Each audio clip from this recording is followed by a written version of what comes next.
Dr. Salman from BaytulIman school. We will be making a short presentation, inshallah. We have a great honor in inviting him to just make his presentation. Assalamu alaikum. Alhamdulillah, respected scholars, brothers and sisters. I think you will all agree that our biggest challenge and biggest investment for this life and the hereafter are the upbringing of our children. And many of us made a conscious decision to be living in this country, and our children did not have a choice. So if you don't make the right effort, they could sue us before Allah subhanahu wa ta'ala on the day of judgment. So we have to build institutions for them and make sure that we are answerable to Allah subhanahu wa ta'ala. So if you ask me, why do we have an Islamic school? Most people will say to teach Islam, but I will give you at least three other reasons. Islamic school is not only for learning Islam. You can teach Islam at home.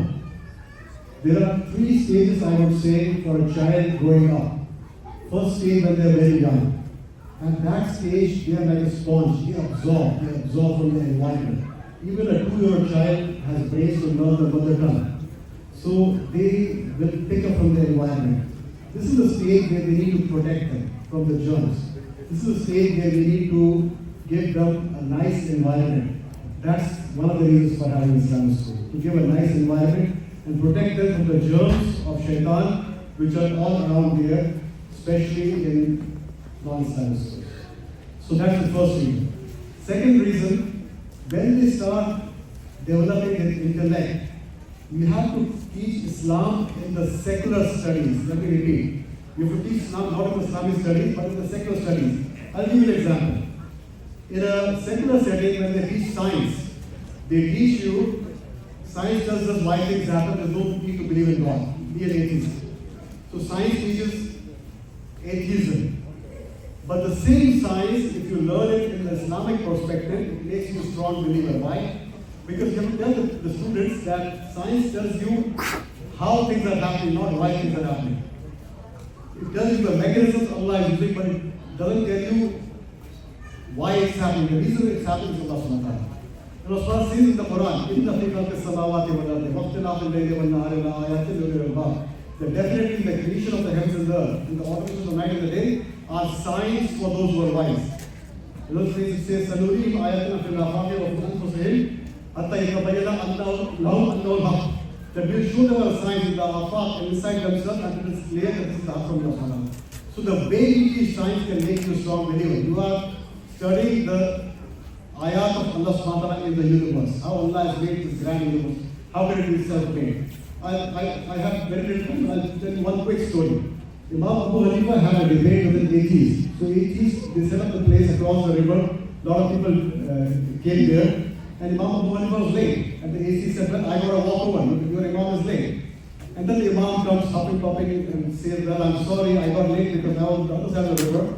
And there was no boat. I could not cross the river. And then, you know what I saw? I saw the trees got cut by itself. They made a boat by itself. And I crossed over. Are you a fool? How can the trees get cut by itself? How can they make a boat by itself and you cross over? He says, if I'm a fool, you are a bigger fool. How can this entire universe be running by itself? How can this entire system of life be running itself? This is a proof of Allah subhanahu wa ta'ala. The debate was why. So this is the second reason why we have Islamic schools. To teach Islam in the secular studies. The third reason is when they grow up, we have to give them, you cannot protect them all their life. You have to give them vaccine. What's the vaccine? The effort of dawah, inviting towards good.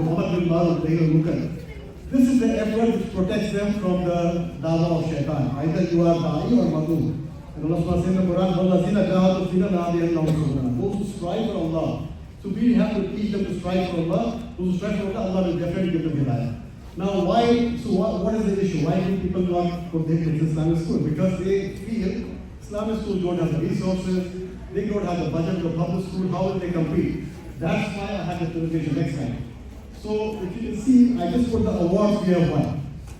Just before Ramadan, we got 2 awards. We got 2 for students got to magnet schools, and our 7th grader won 2nd place in the essay competition. But if you read the other awards, our Hufaz have led Tarawih in more than 12 mosques, including here.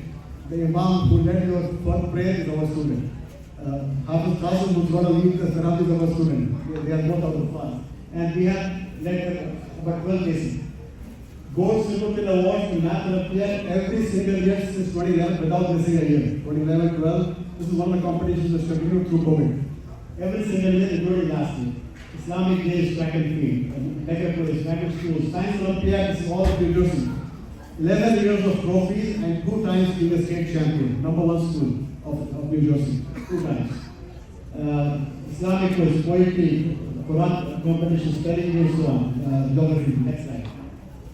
This is what I was saying. Our Hufaz had led Tarawih in pretty much every mosque in Salman in this region. You can read on this, ICOB, Malmo, everywhere. Edison, Math and saying every single year since 2011 without missing a year. We are ready. Next slide. Islamic Age, we got track and field. Our soccer pre-medical quarter final. Next slide.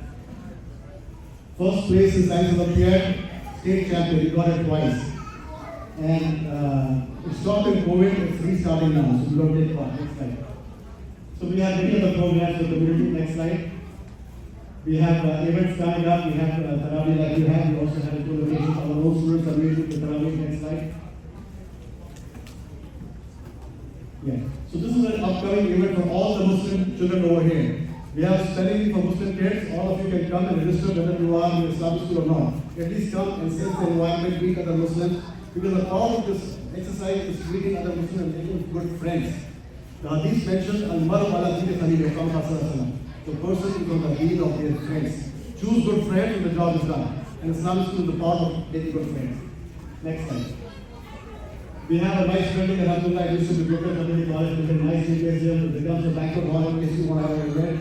Next slide. And that's it. So, what I'm listing here is the problems in the public school. These are symptoms. The disease is the lack of iman, for which I have to take effort. So, first thing here is I would like you to think about children, sending your children to Islamic school and encouraging other people's children to come to Islamic school and support Islamic schools in general. Inshallah. That's the last thing. Thank you very much. Shukran.